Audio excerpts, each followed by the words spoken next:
Right. We're going to begin session 2. We want to make sure that there are enough time is left for questions. I think everybody got a lot out of session 1. And again, thank you, Chuck. And I want to go ahead and reiterate one more time that all of this information is available to you, and it can also be customized for you. So please feel free to use that resource. And I will tell you that if you call Chuck directly, I imagine he's going to turn around and say, call Mandy. Is that right? Yes.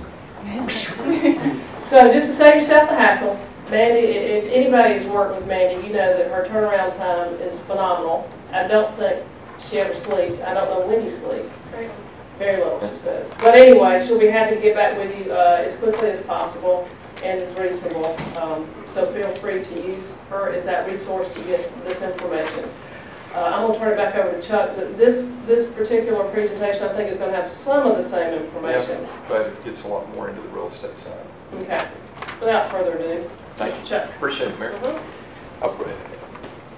Hopefully you were hidden, I guess, by making my hand into pointing it like a gun. You could have arrested me. Good morning. How's everybody doing? Good. How many people were in the first session? Oh my gosh. All right, you're going to see some of the same stuff. And so bear with me. But we're also going to dig a little deeper into prospect list and talking about marketing and talking about what we do to help represent you. How many people in here are commercial real estate brokers? Property owners? Developers? Anybody else? All right. Give you just a little brief background for those that are new. I have, for the past 15 years, run a company called Decision Data Resources, which provides web-based GIS solutions and data and software to about 600 economic and workforce development agencies across the United States. A couple of years ago, was working on a project providing some retail research to a southeastern regional brokerage firm in Birmingham on a shopping center redevelopment. And Robert Jolly, the principal of that company, and I sat down after we successfully got the project approved by the city council and said, if Mountain Brook, Alabama needs this, there's a lot of other communities across the country that need it. So Retail Strategies, our consulting firm, was formed and to provide research resources, identify gaps, identify retail recruitment opportunities, and then proactively, and that's the key word, proactively recruit retail on behalf of that city. And let me say, first and foremost, when I say proactive retail recruitment, we are not trying to replace anybody in this room that is involved on the retail recruitment side. We're a resource where you might go to one ICSC meeting in Atlanta or maybe Las Vegas. We go to 30. We go to all the other regional real estate conferences. So we are representing Statesboro, and in some cases the properties and development opportunities and the gaps and the prospect list. We're meeting with those retailers and trying to sell them on why they need to be in Statesboro. And a big part of that, if you were in the first session, is explaining to them that Statesboro is not just about a core demographic, households and population. It's about adding the student spending dollars and the student population at Georgia Southern. And I will apologize, in the first session I referred to Georgia Southern going Division I. Did not realize they had already been Division I in every other sport except football, because I didn't know you could be in 2 different divisions. So my apologies. Let's get started. Like to make this interactive. You see something on the screen that prompts a question, interrupt me. And let's talk about it at that point. We'll also have an open question and answer period at the end. Just some quick ICSC data. How many people in here are members of ICSC? Okay. How many people are CCIM? Okay, good. International Council of Shopping Centers, largest national organization focused on commercial real estate and primarily focused on retail. Just some quick snapshot data. This is a blog that they put out on a monthly basis, and so we've incorporated some of this information. You can see shopping center sales going back to November. That's showing a decline. We are coming out of the recession, but we haven't gotten over the hump yet. Things, due to weather or whatever it may be, are starting to slow the economy slightly. Janet Yellen came out yesterday and sort of hinted that interest rates were about to go up. Personally, I don't think interest rates are going up anytime in 2014 until the economy becomes a little bit more robust. Shopping center jobs, net operating income, weekly U.S. chain store sales. Just a resource that we use to identify the patterns that are occurring throughout the country as it's related to retail and shopping center development and redevelopment. And then we're going to make this PowerPoint available. Somebody asked earlier, we are going to make all of these slides available through Mandy's office. Vacancy rates.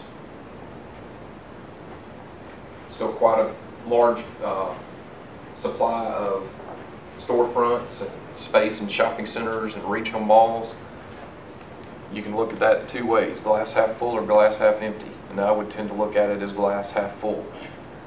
That means there's opportunities to go out there and recruit retail and fill those empty spaces. And one of the things that we like to focus on in any given engagement is identifying prospects that will take existing space. If we can get all the space filled in Statesboro, it provides additional development opportunities. But it also removes blight from the market, so that when you're bringing a retailer or a developer into the market, they're not looking at some big box that's empty and second guessing why they wouldn't be in that market. Let me go back one, two. This is a great time to talk about this. If you're a commercial real estate broker or a developer who's got raw land, we maintain a property catalog. And it's something that Mandy will also then be able to post. It's any type of available site. You got an old restaurant that's empty. You got raw land for development. You got a storefront in a development. You're listing something. You got something for lease or for sale. Get that information to Mandy, and she'll get it to us, and we'll incorporate it so that when we're out there talking to different prospects, or we're talking to a developer in Atlanta that we've worked with on other projects and we're trying to convince them to come to Statesboro, we have a ready resource of the available properties within the market. Chain store sales by segment. Again, most categories are growing, some a little bit more rapidly than others. Most of these, or some particularly, groceries tends to be right now more in the alternative and healthy foods. So it's your Sprouts and Fresh Markets and Whole Foods. Y'all refer to it as Whole Paycheck over here. But there's opportunities in all of these different segments, and in a few moments we'll talk about gaps that we've identified, and they tend to mirror a lot of these same segments within the retail industry. Expanding retailers.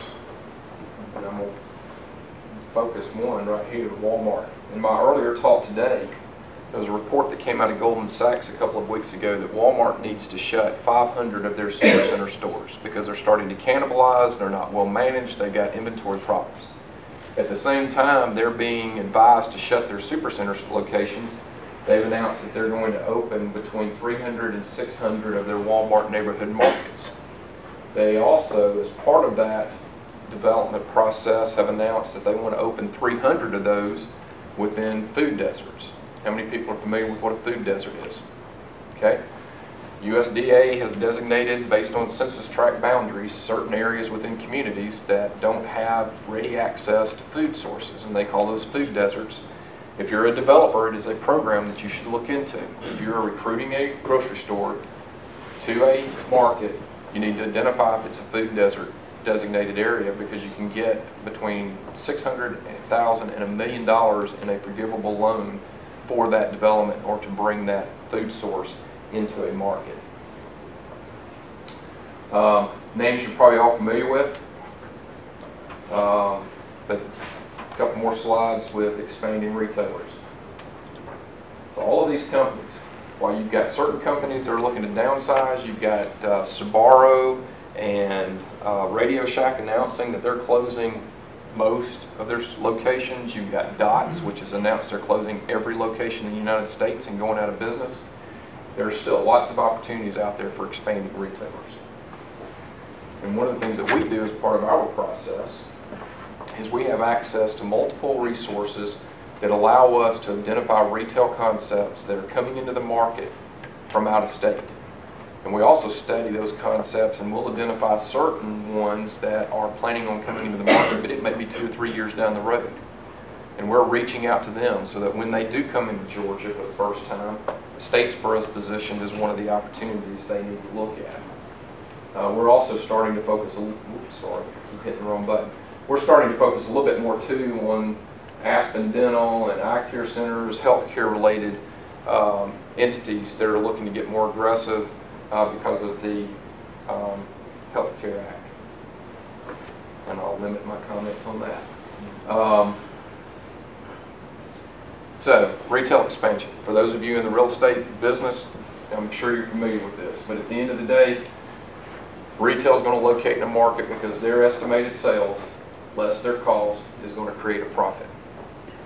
And it's going to be based on competition, it's going to be based on the size of the market, it's going to be based on identifying unique capabilities or locations within that market. And that's why we spend a lot of our time when it comes to Statesboro helping retailers and helping developers understand the impact that the student population at Georgia Southern has on the market.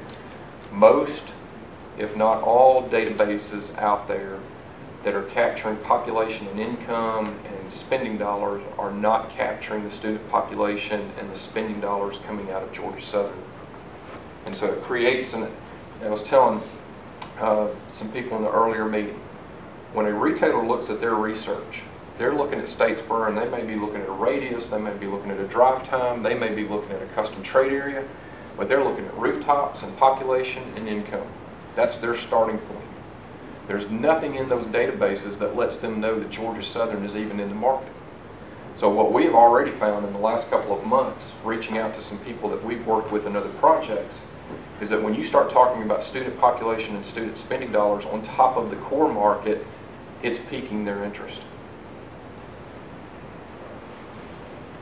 Process of going through and actually getting a retailer to consider a market. So where the earlier discussion was about primarily local opportunities for expansion within existing businesses and entrepreneurial opportunities, I wanted to include a couple of slides to let you know the process for a retailer initially getting interested in a market and then opening a location. So if you've got a concept that's looking to expand, let's say it's an Atlanta quick service restaurant based company, and they've got 3 or 4 locations in Atlanta, and they say, okay, we want to have 10 or 15. They've probably gone out and gotten investors involved so that they can start expanding.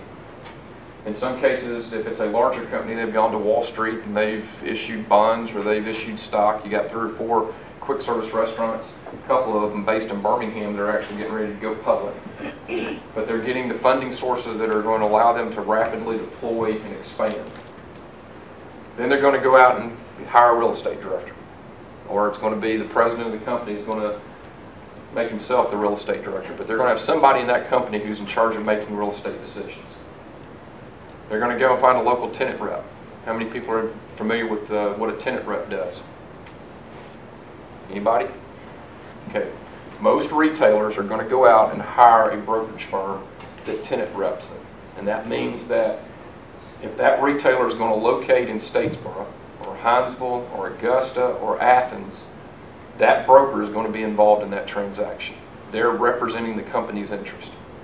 And then on the other side of the equation would be the local broker, or landowner, or developer who has the property available for that particular site. So we spend a lot of time identifying who these tenant reps are and making them aware that we're working with the city of Statesboro, and that if we can be a resource from a research standpoint, or gap analysis, or peer analysis, they can pick up the phone and call us. That tenant rep, the company's internal real estate director will identify markets that they have an interest in. They'll identify sites within that market. And that's why we're suggesting to Mandy, and I would suggest to each of you that have a real estate company, make sure you have as much information on your website as possible, because they're coming and looking at sites on your website without ever picking up the phone and talking to you. The tenant rep then presents those sites to the real estate director. They run a pro forma internally. Cost, revenues, land cost, lease rates, whatever needs to go into that pro forma to determine whether the market fits their parameters and can they make a profit within that market. Then you get a letter of intent signed, and everybody gets real excited, and about 80% of the letters of intent never go any further. Goes to a real estate committee. So I'll give you an example. On a monthly basis, a company like Walmart probably looks at 200 to 300 sites that make it to the real estate committee, and maybe 2 or 3 come out of that real estate committee as let's move forward. Negotiate and execute a lease. Tenant does a build out, usually at the developer or property owner's cost. They finally open. And that process in some cases can take 2 weeks, and in some cases it may take 2 or 3 years. We did an engagement in Jasper, Alabama, where from the day we started working for them, 2 weeks later we had a restaurant that had gone through that entire process and was ready to open, taking over an existing space. We've worked with grocery stores that were 16 to 18 months into that process and hoping by the end of the year to get to the build out and grand opening. Here's another way to look at it. These are all the different components, and I know this is small reading, so you probably have to look at it on your computer when Mandy gets it loaded. These are all the different components that go into a real estate or retail company making a decision about a market. And I won't go through each and every one of them, but I would encourage you, when this is loaded and available, that everybody takes a look at it, because there's a lot more to the process, and if you're a broker, you're familiar with that, or a property owner. So our partnership with the City of Statesboro is to be a resource. I can take those 3 paragraphs and I can narrow it down to one thing, and that's be a resource. We've done all the preliminary research. We're going to make that available. We do on-demand reporting. If you are working on a project and it's a specific retailer and a specific concept, you can go to Mandy and say, hey, I need some help. Can they provide me a research report? I'll give you one example. LaGrange, Georgia. I had a broker was working on a Publix anchored center. They had 8,000 square feet. They were trying to convince PetSense to come into the market. If you looked at the core demographics, it didn't make sense. They want 8,000 households within 8 miles. We went in and we showed them that you could get to the 8,000 households within 10 miles, but we also then were able to create a pet store specific research report. We told them how many people own cats, how many people own dogs, how many times they went to the veterinarian, how many times they bought flea collars, probably 50 or 60 variables specifically related to pets. 2 months later, signed an LOI, moved into that 8,000 square foot space, new to market retail. We can create any trade area you can think of. We can do it at radius levels down to a half a mile up to 500 miles. We can do travel time or drive time from a minute all the way up to 4 hours. Now that's probably never going to, the outside limits are never going to come into play. But we can slice and dice a market that way. We can do custom trade areas. I can actually go in and draw boundaries. If you tell me I want to identify the 6 highest income block groups in and around the city of Statesboro, I can do it within a couple of seconds. We have a new one called Threshold. If you've got a retailer who says, I'll look at the market, but I got to have X number of households within X number of miles, or I need X population within X number of minutes, I can run that report in within 30 seconds. We can identify, and then we can start playing around with it. Back to that PetSense example. We can start manipulating that market and retelling that story. Depending on the type of retail, we can then incorporate, hey, it doesn't quite fit your parameters, but were you aware there's 21,000 students at Georgia Southern? And that those students spend $100, $200 million a year in goods and services. Some of the demographic information that we're providing, we have access to about 8,000 demographic variables for any geography in the country. Demographics, income, wealth, disposable income, socioeconomic, tapestry is going to be your segmentation data. So we can break it down into 65 different segmentation groups. We've got consumer expenditure data on every category and every product and service. We've got consumer behavior and attitude data. We can tell you how many times a household within the market bought a particular good and service. We can tell you how many times a person within the market participated in certain activities. And so all of this research that we've done for Mandy is going to be available. We're figuring out how to do that so it becomes a public resource.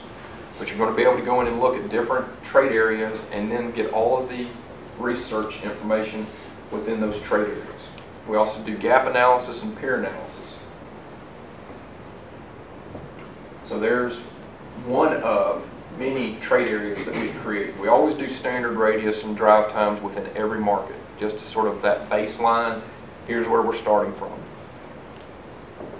There's our travel times. That largest outlying green area is, I think it says 20 or 30. I've done so many reports for Statesboro, I can't keep them straight. But what we were trying to do is identify markets that we think can come into Statesboro instead of going to Pooler and Savannah. Here's just the high-level population and income numbers and number of employees. And so depending on how we design that trade area, we're going to have different numbers. And what we have to do is take the numbers that may or may not meet the parameters of the retailer and tell them that story about why they need to be in this market. Custom trade areas, so I can actually go in and draw a boundary. We went in and drew boundaries based on the outside limits of that travel time geography you saw just a moment ago, because you can capture households within the gaps. Those people are still coming to Statesboro, so we want to incorporate that into the research. And there's your Statesboro regional trade area. So by identifying those areas that people can come into Statesboro and are using Statesboro or should be using Statesboro as their primary retail destination for purchasing goods and services, we can get to a population number in 2013 of approximately 145,000. That makes this market much bigger than I can guarantee any retailer's ever looked at. That makes this market an opportunity for big box retail that's not currently in the market. Whether it's fashion, whether it's sporting goods, whether it's groceries. We create these aerials and these will be available. So when you're talking to a retail prospect and they say, well, show me where every other retailer is located within the market, you will have this at your fingertips. And we're also in the process of doing the same type of mapping just for each particular trade corridor and each particular major development. When we came over and drove the market, these are 3 of the areas that we've initially targeted as opportunities for recruitment, development, or redevelopment. And there's actually a couple more down here, but I wasn't going to be able to get all that into one PowerPoint slide. Again, it may be repositioning an asset, it may be redeveloping an asset, it may be convincing certain retail to move to a different area and then backfilling. But this is where we have initially started having conversations with some of the developers and retailers that we've worked with in other markets. And as those people get to a point where, yes, I'm interested, and I'm interested in that site, our next step is to connect them to whoever manages or is in charge of that site, whether it's a broker, a property owner, a property manager, or a developer that may be looking. So just to give you an example, we have multiple quick service restaurant concepts, multiple healthcare related concepts that are looking at out parcels at multiple developments within Statesboro. And once we know that they're ready to take that next step, we're stepping out of the picture and we're turning it over to the right person within the market. We also have a couple of apartment developers that we've worked with in other markets, one of which was already in Statesboro when we got engaged. So Statesboro is on people's maps. They're looking at Statesboro as an opportunity.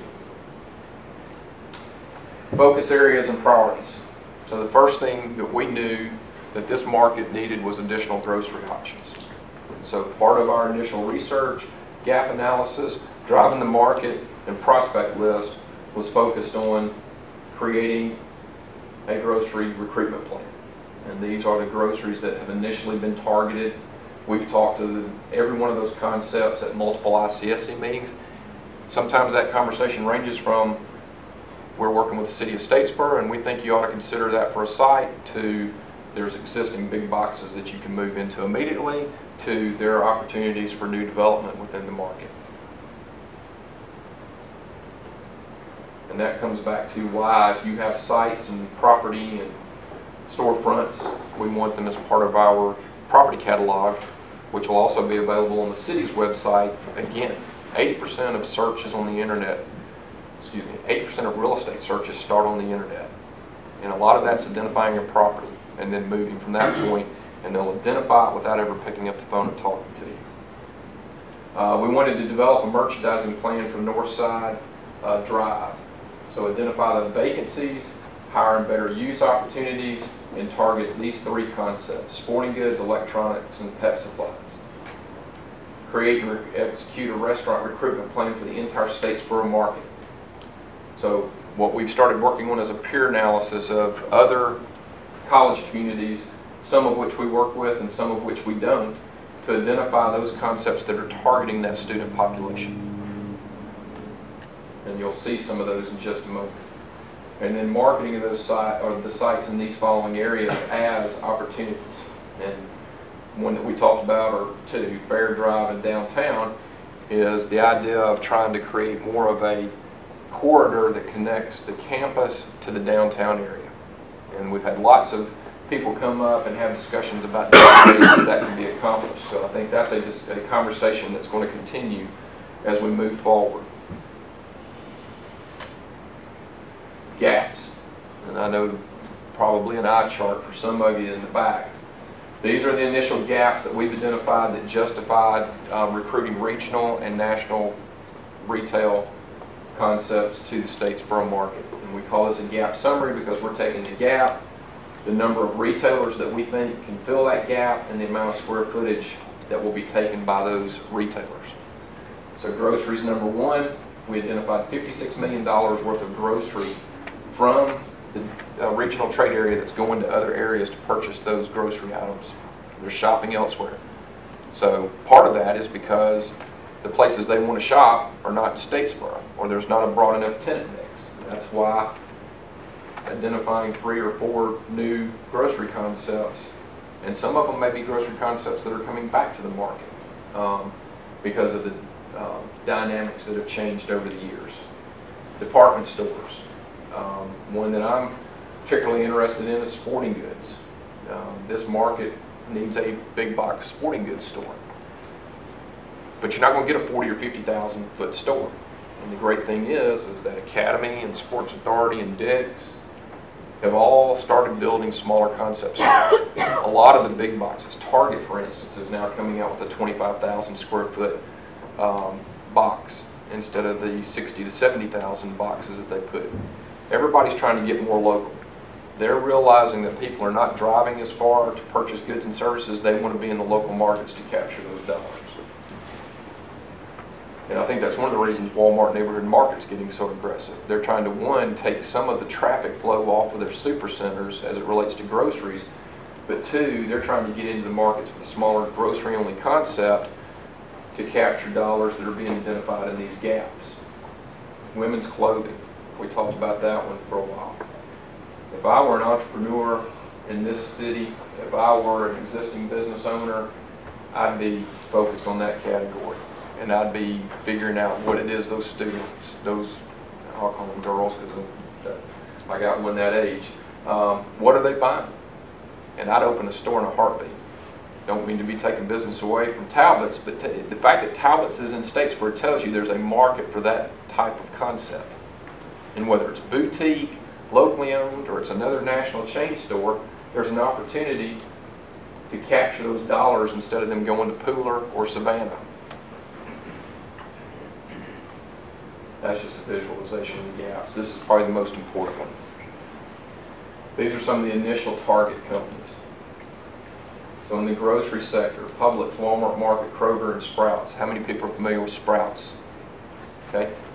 Sprouts is a company that we identified about 2 years ago, based in California, had expanded to Texas, had said at some point in time at a conference that they were thinking about moving to the southeast and expanding in Georgia, Alabama, and Florida.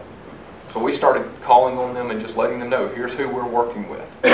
It's a healthier concept. It's more like a fresh market, but at some point they will end up with a dozen or more locations throughout the state of Georgia. They've actually gotten pretty aggressive in Alabama. If you get aggressive in Alabama, you're definitely going to get aggressive in Georgia. Department stores. Again, Target's on that list because the market, we think, could handle a 25,000 square foot Target. Appliances and electronics, women's clothing. This is the one that probably is the most immediate, and this is where we're getting a lot of interest from developers. How many people are familiar with Mama Goldberg's? Nobody. Who went to Auburn? Mama Goldberg's is a concept, and I hate to say it, but it's a great concept based out of Auburn. They've expanded through Alabama. They've moved into a couple of areas of Georgia. It's going to be more franchise driven, which goes back to our discussion from the earlier meeting this morning, that when they come into markets, they're going to have to be finding somebody that can open and run that franchise. But that's a steamed sandwich, and it's the best sandwich you will ever eat. Muyan Twisted Taco, concepts based out of Atlanta, and are starting to look to expand. Panda Express, we know that they are actively looking in this market right now for a site. We have spoken to a couple of concepts that have locations in other parts of Statesboro that are looking to open their second location in Statesboro. Sporting goods, we talked about that. Family clothing, Canuckins. How many people are familiar with that? Pretty interesting concept, focuses on college towns. In fact, if you look at their site, every one of their locations isn't in a college town. That is a concept that has identified that their market is buying certain goods and services. We have another concept out of Birmingham called the Pants Store. And if you walk in there, it's Southern Tide, it's polo, it's customized short and long sleeve t-shirts for the university, it's khaki pants, it's drivers, if you're familiar with the slip-on driver shoes that guys wear. But everything in that store is targeted at a market that's typically between 18 and 30. And so Pants Store is not on the list because they haven't made a decision to expand outside of the state, but at some point they will. That becomes an opportunity for Statesboro. Now, this is not the entire prospect list. It is much broader as far as prospects that we've identified, and Mandy will have access to that full list, and we're working on how you distribute that. I told her the other day, the worst thing that can happen in a market like Statesboro is to go say that there's a certain restaurant concept on the prospect list, and all of a sudden that restaurant group, that real estate director, gets 20 calls from 20 different brokers in the market. So it's going to be about identifying what their requirements are, and we'll probably incorporate requirements into the spreadsheet that we're providing to Mandy, so that brokers will be able to know, I've got a site that's 5,000 square feet, it's a former restaurant, it can be repositioned, they're looking for 5,000 square feet that they can move into without having to do ground up construction. And there's a couple, Pure Bear is a women's fitness concept, which everybody probably heard of that, Chipotle. Aldi is one that was not on that original grocery list that I have up in today's presentation. Everybody familiar with Aldi? Pretty interesting concept. And we think that there's actually an opportunity to position them in or near college campuses. If you haven't been to one, a lot of self-branded products and services. There's only 2 employees in the store at any given time. When you walk in the door, you rent your shopping cart and you get your money back when you return the cart. I guess because they were afraid the carts were going to all the fraternity houses and campus and apartment complexes, but it is an interesting concept. So our short and intermediate term goals in Statesboro: assist in the recruiting of retailers to the market. That's working with local retailers, working with regional retailers, working with national retailers, but more importantly, working with people that are in this room, brokers, developers, and property owners. making sure that we assist your efforts. Incorporate the student spending data and the size of the student population at Georgia Southern into marketing materials. Again, when they're looking at their software, they're not even identifying that Georgia Southern's in the market in most cases. You start telling that story, all of a sudden they get interested. We're creating customized marketing materials. You'll see that in just a moment. And we can do that for the key properties and projects. Mass marketing, this is more about us reaching out to retailers that are in the Rolodex and making them aware that we're working in Statesboro. This is why we think you need to be there. If you have an interest, we'll connect you with the right people. ICSC, last year we attended 20. This year we will attend 30 different ICSC conferences, both regional and national. We also go to Retailer 101 and Retail Live. And at every one of those shows, we're showing a portfolio of available opportunities within the Statesboro market to a targeted list of retailers. Where we've really started to focus our efforts is meeting with as many developers in the Southeast to let them know about the opportunities within Statesboro. And then we have a system called Basecamp. It's an online document management system. Mandy has access to it. Everything that we do for Statesboro goes onto that system. When we talk to a developer who says, yeah, I'm trying to identify a site, we update that prospect list. She gets alerted by an email that we've got an update either on a retailer or a developer. That property catalog will be available. All of the research. If you call and you ask for a prospect-specific research report, we do it. We upload it to Basecamp. She gets an email. She downloads it. She sends it to you. Now she's got that at her fingertips until she decides that she wants to delete it from that management system. Customized marketing. So we've created a Statesboro marketing guide. This is a front and back. That map that you saw earlier is on the back side of this. Property data, some key statistics about the market, the economic drivers, the gap analysis, contact information. All of this can be customized as necessary. And then we can do that property specific also. So economic drivers. And just like I said in the first meeting, there's one economic driver to focus on in Statesboro, and that's getting the story about Georgia Southern student population and student spending incorporated into the larger picture demographics of the base households. Enrollment data, this is a report done by Dr. Brown at Georgia Southern. I don't know that it's something you need to download and read through. We're going to be pulling some information, and we've spoken about getting some additional information from Georgia Southern. We think that we think that these numbers are going to start showing some pretty significant growth as you get into 14, 15, 16. There's your spending dollars, initial spending. The report states that for every dollar spent by a student, there's another 45 cents that distributes itself through the economy in Statesboro.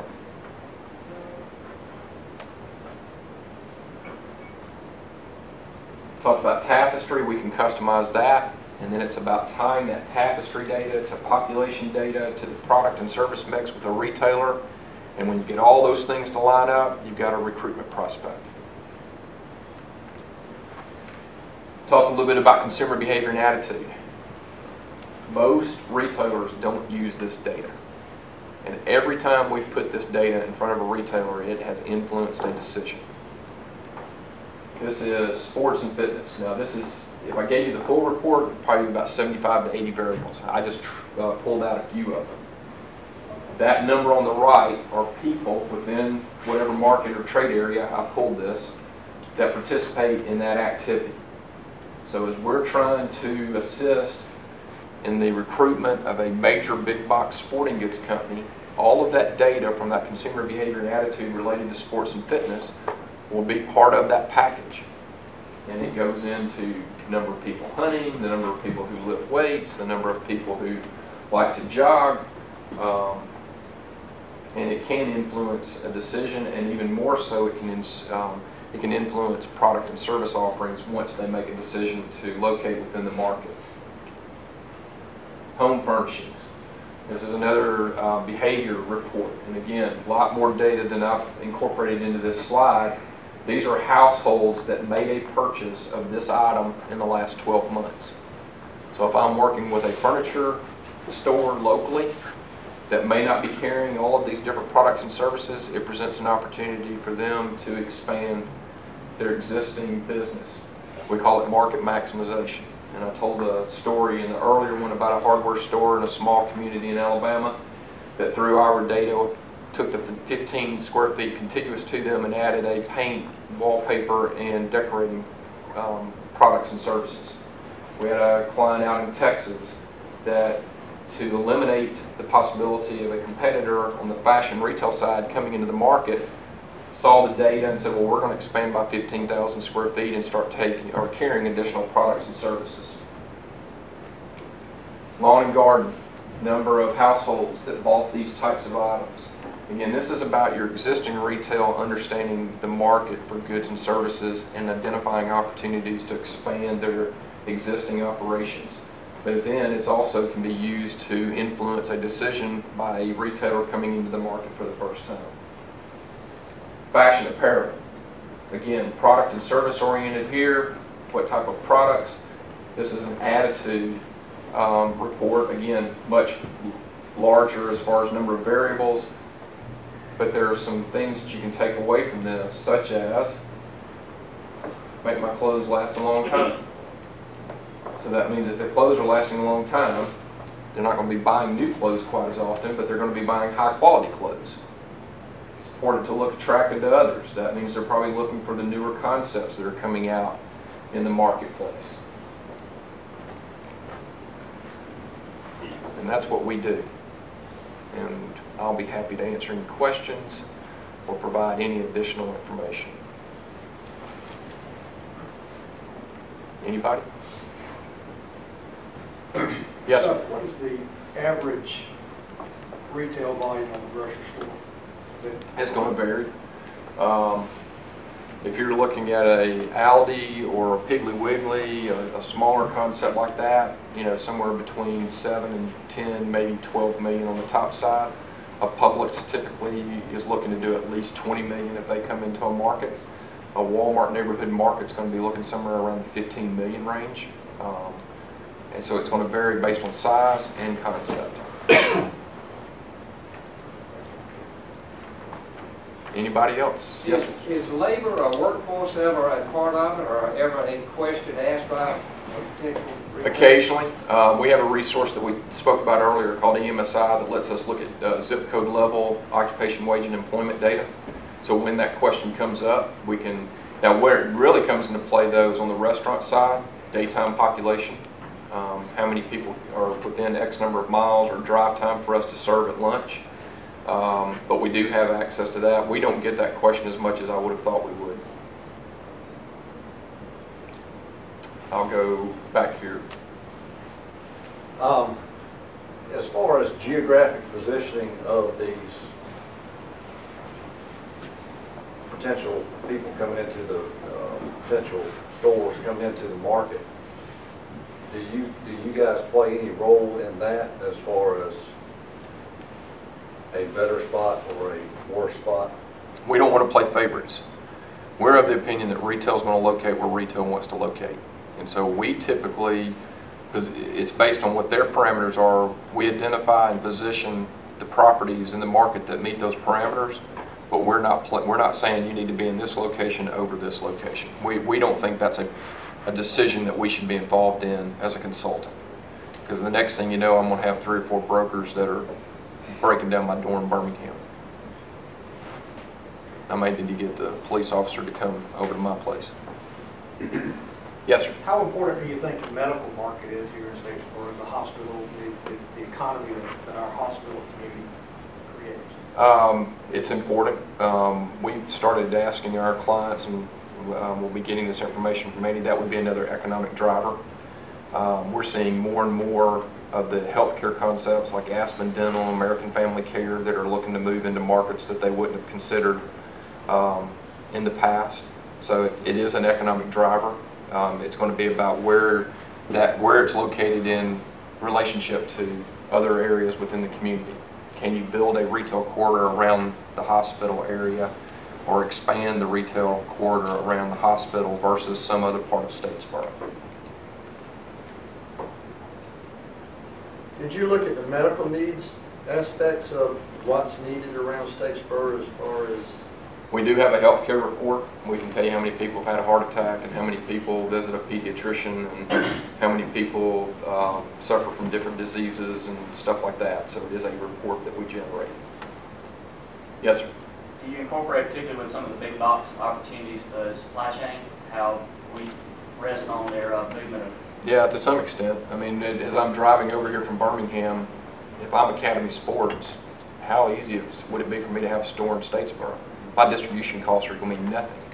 So we've reached out and we've positioned it.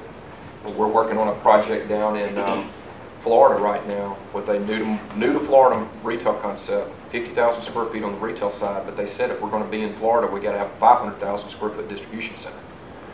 So while the industrial side and distribution side, warehouse distribution is not something we always do, we're working with them on that project. Mandy and I were talking just a moment ago about what Bullock County is working on as far as the Interstate 16 exit. Because of that ready access to the interstate, Florida market, South Carolina market, Atlanta market, there may be opportunities.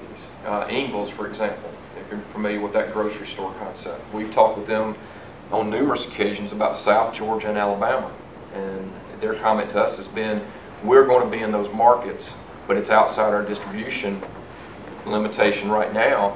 If we do it, we're going to have a distribution facility.